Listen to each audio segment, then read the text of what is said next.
अपने लोगों के बीच में माँ मनसा देवी के समर्पित हमार एक भजन ये भजन के रचनाकार श्री राजेश ठाकुर जी है। आओ माँ के शरण में समर्पित एक भजन।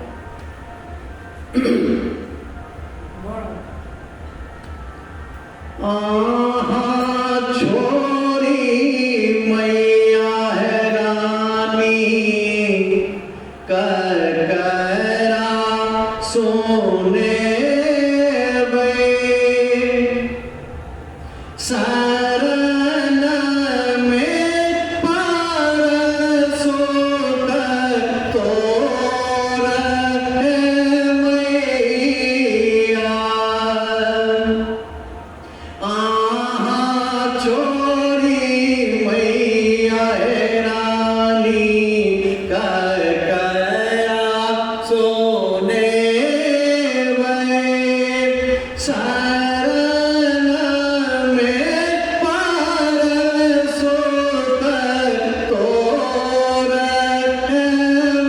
मैया आगम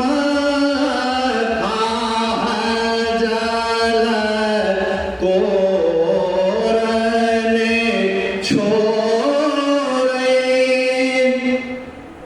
हमरा करो भव पार मैया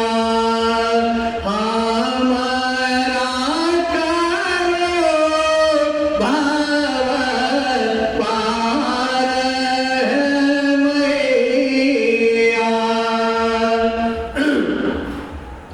सब दिन भोर उठे नीपी पीरी मैया रानी चंपा चमेली बेली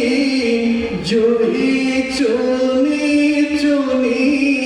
आनी के चरण में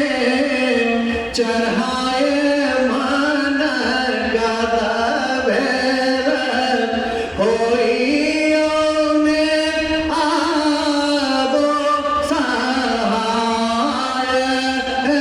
मैया होइयोने आबो सहाय मैया राति मचानन सिंदूर धूमन मैया लाले लाले चनमा लाले आभरणमा राति मचानन मैया सिंदूर धूमन मैया लाले लाले चनमा लाले आभरणमा दिया बारी सब दिन ज्योतिया लौकिक मन के हारोने अंधकार मैया मन के हारोने अंधकार मैया